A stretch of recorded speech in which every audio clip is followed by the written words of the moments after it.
¿Qué tal? ¿Cómo les va? Buen comienzo de semana. Tal como fue anunciado, recibimos a una diputada argentina integrante del Parlasur y además figura ascendente en la República vecina, Mariana Zubik. ¿Cómo le va? Buenos días, gracias por venir. Muy buenos días, gracias por invitarme. Bueno, entre otras cosas, hoy sesiona el Parlamento del Mercosur, que quizás muchas veces a nuestro país pasa un poco desapercibido de la sesión. Uruguay es sede del Mercosur y de hecho sesionan aquí en nuestra capital. Y usted está encabezando una campaña que parece bien interesante y que por eso la invitamos, entre otras cosas, para conversar también de la actualidad regional. ¿Cómo surge la iniciativa para que los diputados del Parlasur renuncien a sus privilegios, a sus fueros y también, por qué no, a sus sueldos hasta el 2020? El Frente para la Victoria, siendo gobierno, cuando aprueba la ley llamada elecciones para los parlamentarios del Mercosur, en esa ley lo que intenta es extender las prerrogativas e inmunidades, es decir, los fueros de los diputados y los senadores para los parlamentarios del Mercosur. ¿Esto por qué? Porque necesitaban otra guarida de protección de fueros para muchos de las que hoy son parlamentarios y que tienen procesos judiciales. El caso más importante es el de Milagro Sala que hoy está detenida por delitos graves contra el erario público, parlamentaria del Mercosur que todavía no asumió, no ha tomado el compromiso. Y entre ella hay muchos otros, también parlamentarios del Mercosur, que habían sido ministros, a diferentes ámbitos del Ejecutivo, y que en vez de currículum gozan de un importante prontuario, con causas también judiciales por enriquecimiento ilícito. Tenemos varios ejemplos, como por ejemplo Agustín Rossi, que acaba de ser sospechado por la desaparición de cerca de 9 millones de municiones como ministro de Defensa. Esa es la maniobra que usted denuncia por parte del ex gobierno de la República Argentina, Frente para la Victoria, el kirchnerismo, como se lo conoce por estas latitudes. Ahora, ¿cuál es la situación para todos los diputados del Parlasur? ¿Es homogénea? Es decir, ¿para todos los diputados corren las mismas prerrogativas? ¿Todos los diputados del Parlasur tienen sus fueros? ¿Todos tienen sus sueldos? ¿Cómo es la situación al día de hoy? Bueno, ¿qué pasó en Argentina? Ellos intentaron extender estos fueros para los parlamentarios del Mercosur. Ahí es donde nosotros encabezamos una campaña que se denominó Chau Fueros, en virtud del apoyo de los argentinos, porque era ingresar a esta página y adherir. Sumamos en aquel momento más de 80.000 firmas y el apoyo de la gran parte de la dirigencia de Cambiemos, en cabeza del presidente Mauricio Macri hoy. Eso significó, gracias a la presentación de un diputado en aquel entonces, Gerardo Milman, que la justicia escuche esto, y la justicia electoral, la juez Servini de Cubría, eliminó los fueros a los parlamentarios del Mercosur. Es decir, que los parlamentarios del Mercosur no gozan de fueros, como intentó el Frente para la Victoria. Fueros de arresto estamos hablando, ¿no? Y hoy estamos iniciando una campaña que se denomina Chau Privilegios. La situación en el Parlasur es la siguiente. Hoy tenemos una situación donde hay ciertos vacíos reglamentarios, porque solamente la Argentina y Paraguay son parlamentarios elegidos de forma directa, es decir, que los vota la gente. En cambio, tanto los uruguayos, los venezolanos y los brasileros son parlamentarios indirectos. Esta situación significa lo siguiente. Estamos hoy en el Parlamento del Mercosur en una etapa de transición que fue modificada en 3 oportunidades. Nació primero en el 2006 hasta el 2010, luego se extendió y se modificó del 2010 al 2014 y en esta última etapa, que también se puede modificar, llega hasta el 2020. ¿Qué significa esto? Que en el 2020 deberían todos los Estados miembros que integran el Parlasur elegir a sus parlamentarios de forma directa. Entonces, hoy, al haberse elegido los parlamentarios argentinos, que hoy somos 43 parlamentarios argentinos, estamos en una situación que significa una sobrerepresentación de la Argentina en el Mercosur. Y esto afecta al quórum, afecta a las decisiones. Y el motivo por el cual nosotros entendemos que no estamos trabajando en forma plena, es decir, nuestro trabajo es, digamos, part-time, y en virtud de esto entendemos que no es ético percibir una remuneración hasta tanto el Parlamento no esté integrado en forma plena y no estemos trabajando también en forma plena. ¿Y la remuneración quién se las abonaría en caso de estarla recibiendo o percibiendo? Porque para contarle a la gente, yo leía y mientras armaba la entrevista, el gobierno argentino en realidad decidió no pagar, dar un viático, o sea, sí abonar los pasajes para cada vez que haya sesiones, vengan acá y darles un viático, creo que son unos $200 por día, cada vez que ustedes estén fuera del país realizando estas tareas del Parlasur. Pero ahora, ¿quién abona la retribución en caso de existir? Bien, el protocolo lo que estipula es que lo debería de hacer el Parlasur. Es decir, cada uno de los Estados miembros debe depositar una suma de dinero que le corresponde en virtud de, bueno, una relación que se quedó, que es un acuerdo y está dentro del protocolo. Quien debería de pagar, en realidad, en virtud del protocolo, es el Parlasur. ¿Y eso hoy todavía no se está aplicando? No, lo están haciendo los Estados miembros, cada uno de los países. Ah, lo están haciendo. Claro. Es decir, hoy quien está, debería, ¿no? En el caso de Paraguay, es Paraguay. Bien. Para dar un poco de marco general, ¿cuáles son las atribuciones al día de hoy del Parlasur? Usted dice, estamos trabajando part-time. ¿Qué hacen? Es todo un tema, ¿no? Es decir, hoy no tenemos decisión vinculante. Es decir, que el Parlamento del Mercosur no afecta directamente para poder modificar, contribuir, beneficiar o defender y representar los intereses de los ciudadanos del Mercosur. En realidad, hoy el Parlamento del Mercosur es un ámbito meramente deliberativo. Es decir, estamos en una etapa de fundación y de construcción del Parlamento del Mercosur. Y además ha tenido ciertas situaciones en las cuales durante aproximadamente 2 años, tanto el Mercosur como el Parlasur han estado en una especie de amesetamiento, de stand-by, que tiene que ver con varias cosas. Tiene que ver primero con la decisión que Paraguay en su momento salga, ¿recuerdan ustedes? Sí. Luego con situaciones que tienen que ver en materia de política económica, de decisiones que tomó el kirchnerismo, cuando con el tema de las restricciones a las exportaciones, eso nos significó un problema con nuestro socio estratégico, que es Brasil. Hoy tenemos un déficit histórico. Ustedes saben que entre el intercambio comercial, la base de eso era el parque automotor, ¿no? El sector, la industria automotriz y autopartes, etcétera. Bueno, y la situación de Brasil hoy, política y económica, también ha afectado a ese intercambio. Es decir que luego de pasar esa etapa, por ejemplo, en 2 años se sesionó, es decir, se reunió el plenario solamente en 2 oportunidades, ¿no? Y durante el tiempo de su fundación, desde que se inició el Parlasur, los gastos han sido bastante importantes. Y eso no se ha visto, digamos, traducido en el trabajo del Parlamento del Mercosur. Con gastos importantes. Y estamos hablando de varios millones. Varios millones de dólares. De dólares, efectivamente. Para un organismo que quizás se sesionó 2 veces en 2 años. Claro, exactamente. Nosotros también hay un tema acá que tiene que ver con esto que yo te decía, que tiene que ver con el reglamento. Hasta ahora, el Parlamento del Mercosur se ha manejado por usos y costumbres, dicen ellos, es decir, acuerdos políticos que mayorías coyunturales deciden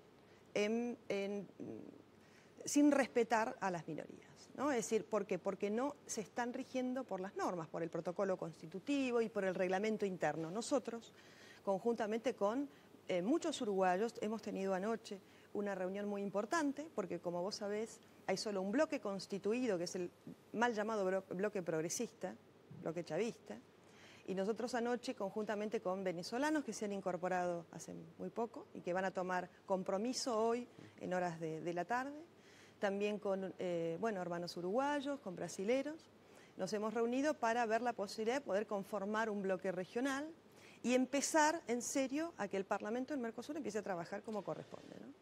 Vio que muchas veces se da yo no sé si decir la disyuntiva, pero sí se plantean como 2 visiones acerca de qué rumbo debería tomar el Mercosur. Si debería ser un bloque estrictamente comercial, buscar que existan mejores relaciones comerciales entre los países, que las exportaciones, no se les cobre arancel, que haya un comercio fluido, algo que, por cierto, estamos bastante lejos, ¿no? Sí. Eso lo dicen los números incluso.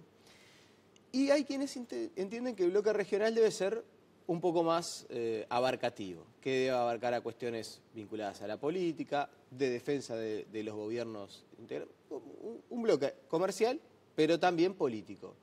Ustedes, ¿qué visión tienen acerca del Mercosur? Bueno, sobre todo habida cuenta de esto que planteaba, ¿no? Quizás hay gobiernos que ponen mayor énfasis en lo comercial, hay otros que ponen en lo político, pero está el Parlamento del Mercosur y ustedes están dentro del Parlamento del Mercosur. Exacto. Bueno, en realidad así nació el Mercosur, no solo por intercambios comerciales. La construcción de la ciudadanía del Mercosur tiene que ver con esto, ¿no? No solo con un pasaporte que diga Mercosur, sino que eso se ejerza cuando hablamos de ciudadanía del Mercosur. ¿Y qué se podría hacer para que tengamos la ciudadanía del Mercosur? Bueno, empezar a trabajar en serio. La República Argentina durante estos 12 años en realidad ha estado en un proceso de aislamiento. Esa es la realidad. Hemos tenido un socio estratégico, entre comillas, que en realidad solo fue necesario para nutrir el relato interno, que tiene que ver con regímenes de gobierno que compartían lo mismo. Estamos hablando de Argentina, la Argentina del kirchnerismo y la Venezuela de Maduro y de Chávez. Que es lo que ellos utilizaron o usaron en realidad, estos organismos como el UNASUR, como el Parlasur, para tratar de continuar con el eterno enemigo externo, para de esa manera justificar sus propias limitaciones o excesos. Pero yendo a la práctica o al fondo de lo que ha significado el Mercosur, no ha habido un avance, sino todo lo contrario. Es decir, ellos, hablando de que teníamos que reinsertarnos y que en la región tenía que haber intercambio, hemos tenido grandes problemas entre nosotros, entre los argentinos y los uruguayos. Y creo que el gobierno del presidente Mauricio Macri ha marcado un antes y un después. Primero, para restablecer los canales de diálogo. Es decir, la Argentina se aisló hasta en los canales de diálogo básicos. Si hubiesen existido esos canales de diálogo, jamás hubiésemos tenido el conflicto que tuvimos con nuestros hermanos uruguayos. Es decir, eso no fue una política apoyada por los argentinos, sino que fue una excusa extraordinaria que le vino muy bien al gobierno kirchnerista para seguir nutriendo su relato interno. ¿Bien? Entonces la ciudadanía del Mercosur es un hecho, es una realidad que necesitamos empezar a construir y que tiene que ver con empezar a tratar cosas básicas, ¿no? Cosas básicas que tienen que ver con empezar que podamos cruzar el charco, como decimos nosotros, con mayor facilidad, sin tener que tener tantos trámites, tratar de aminorar todos los trámites burocráticos que eso significa. Luego, cuestiones de convalidación de títulos, eso es algo que tenemos que empezar a trabajar y hablar entre todos los Estados miembros que integran el Mercosur. Y luego con cosas un tanto más profundas que afectan la vida cotidiana de los ciudadanos del Mercosur y que tienen que ver con cosas fundamentales que creo que tenemos que empezar a hablar. Primero, ¿para qué estamos en política y para qué la gente nos puso acá y para qué sirve el Parlasur? ¿No? Eso creo que es una reflexión profunda que tenemos que hacer todos los parlamentarios del Mercosur. A partir de ahora es el debate que tanto los argentinos, un grupo de paraguayos, de brasileros y un sector muy importante de los venezolanos vamos a dar en la sesión de hoy. Bien, y ojalá se empiece a cumplir lo del libre tránsito de bienes y personas, ¿no? Totalmente. Para eso tenemos que avanzar con, primero, un reglamento y un protocolo donde se acuerde, por ejemplo, en ese protocolo, un protocolo que tiene que ver con la defensa del consumidor, ¿no? Ahí podemos empezar a disipar algunas cosas y que esos canales puedan fluir de forma más importante, ¿no? Me quedan algunos minutos y hay cuestiones que no quiero dejar de abordar. Por ejemplo, venimos de un fin de semana donde en realidad en Brasil hubo mucha agitación en las calles, sí. También hubo marchas en Venezuela. Sí. ¿Cómo afecta esta inestabilidad de algunos gobiernos al funcionamiento del Mercosur, en particular si lo van a discutir hoy en el Parlasur? Sí, claro. Es decir, hay una realidad regional. Hay una realidad regional que está modificándose, que está cambiando, ¿no? Hemos tenido regímenes bastante autoritarios que han cercenado la libertad de expresión y que no han respetado los derechos humanos. Nuestro gobierno, el presidente Mauricio Macri y los parlamentarios de Cambiemos, vos sabés que en realidad los parlamentarios argentinos somos 43, una parte de ellos representan al Frente para la Victoria y a la vieja política y otro sector representamos este cambio que han votado los argentinos, conjuntamente con lo que ha pasado también, este cambio en Venezuela y que estamos viendo lo que está pasando también en Brasil, ¿no? Esta convulsión social y esta crisis social y económica que está viviendo Brasil, la hemos vivido en la Argentina y se está viviendo también en Venezuela. Esto ha modificado la política regional y esto se va a ver reflejado y representado en el Parlamento del Mercosur. Primero en la construcción y conformación de un bloque regional, y luego de ello, por supuesto, empezando a debatir cosas que son prioritarias, como te decía, para nosotros. A la cabeza el tema de la pobreza. Nuestra región hoy estamos hablando que tenemos más de 60 millones de personas que viven bajo la línea de la pobreza. Creo que esto es una prioridad. La lucha contra el narcotráfico es otra prioridad. Nosotros planteamos unir a los argentinos y tenemos que también replicarlo en la región y unir a los miembros que integran el Mercosur. Ahora, una de las cosas también que tenemos que empezar a plantear cuando nosotros decimos que ellos se han manejado hasta ahora con usos y costumbres, tiene que ver, por ejemplo, que es el debate que vamos a dar nuevamente, que ya lo dimos en diciembre, con la irregular presidencia de Tayana en el Parlasur. Nosotros planteamos que Tayana en realidad está usurpando la presidencia del Parlasur, y lo que nosotros vamos a plantear hoy fundamentalmente es eso, ¿no? Que esa presidencia en realidad le correspondería a Venezuela. Tayana, que fuera canciller. Exacto. De la República Argentina. Y usted menciona especialmente la sintonía con algunos diputados brasileños, con algunos venezolanos, con algunos del Uruguay. Y a su vez también hace alguna asociación acerca de los gobiernos progresistas. Mal llamados. Sí, los progresistas en Brasil, está la situación en Venezuela que es bastante particular, la de Argentina que fue con el kirchnerismo. Y por lo que infiero de sus respuestas, no asocia a Uruguay a lo que fue el gobierno de Cristina Fernández o a lo que es el gobierno de Nicolás Maduro. Con los parlamentarios uruguayos, ¿también siente más sintonía con los de la oposición uruguaya, el Partido Nacional, Partido Colorado eventualmente, que con los del Frente Amplio?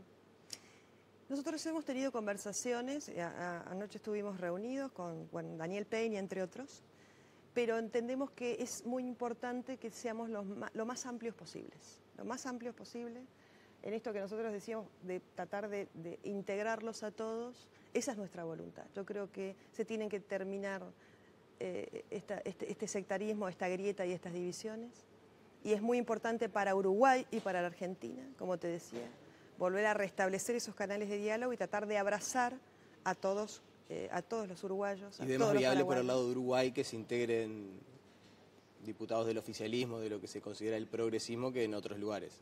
Es posible.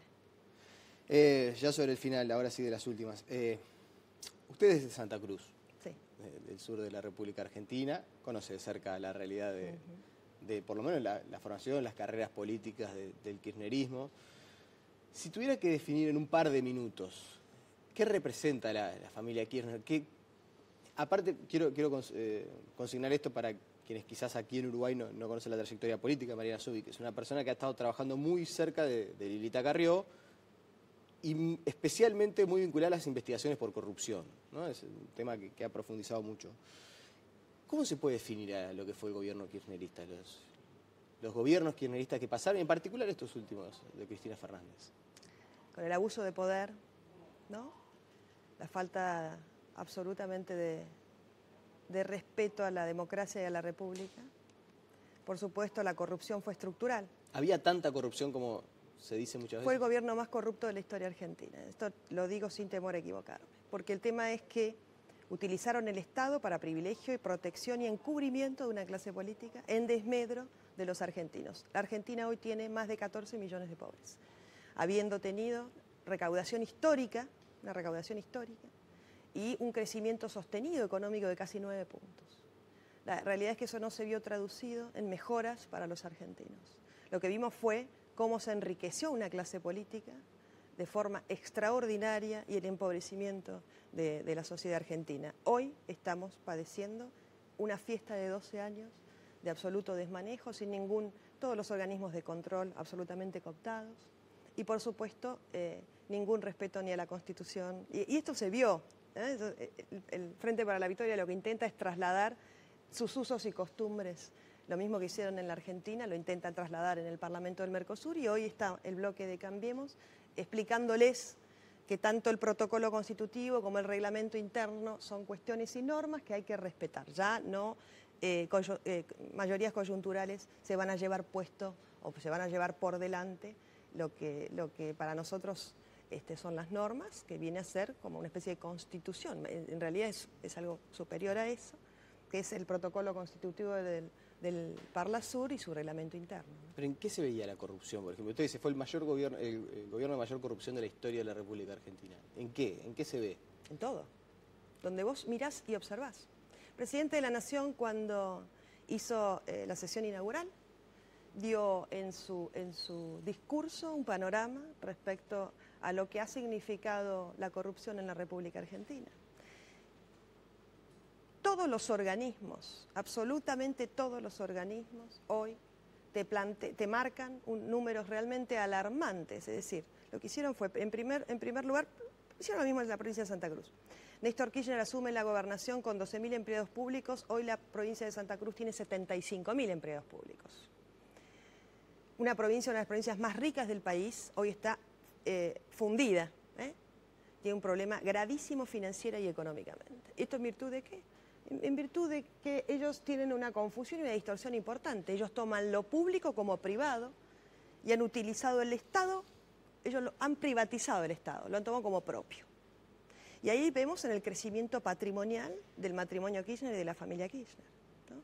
Entonces, el gran eje fue la obra pública, de la mano de haber designado de forma estratégica a el ministro Julio De Vido, que viene desde la provincia de Santa Cruz con estas prácticas, ellos ya venían haciendo esto y sabían cómo hacerlo, y a la cabeza Lázaro Báez, ¿no? Entre otros, Cristóbal López, que ellos mal llamados empresarios, porque empresario en realidad es aquel que arriesga capital. Ellos en realidad han sido empleados directos del matrimonio Kirchner, que se han enriquecido de forma extraordinaria, uno con el juego y el otro con la obra pública. ¿Cómo? Con sobreprecio en la obra pública, adelantamiento de certificados de obra, de esa forma no continuaban ni terminaban muchas de esas obras. Es decir, hoy vemos la Argentina que, luego de haber tenido esto que yo te decía, una recaudación histórica y un crecimiento económico sostenido, esto no se vio en mejoras para los argentinos, sino todo lo contrario. Crecimiento de la pobreza, no hay obras de infraestructura básica, vemos las rutas en realidad que son un desastre, habiendo tenido la obra pública con gastos extraordinarios, ¿no? Y así cuestiones que tienen que ver con falta de trabajo genuino. Ellos lo que hicieron fue agrandar la planta del Estado en vez de generar trabajo genuino, diversificar la economía, ¿no? Y ese tipo de cosas. Mariana Zubik, le agradecemos su presencia esta mañana aquí en Tele Buen Día. Que tengan buena sesión en el día de hoy, volveremos a conversar seguramente. Muchas gracias. La pausa y seguimos con muchas más noticias.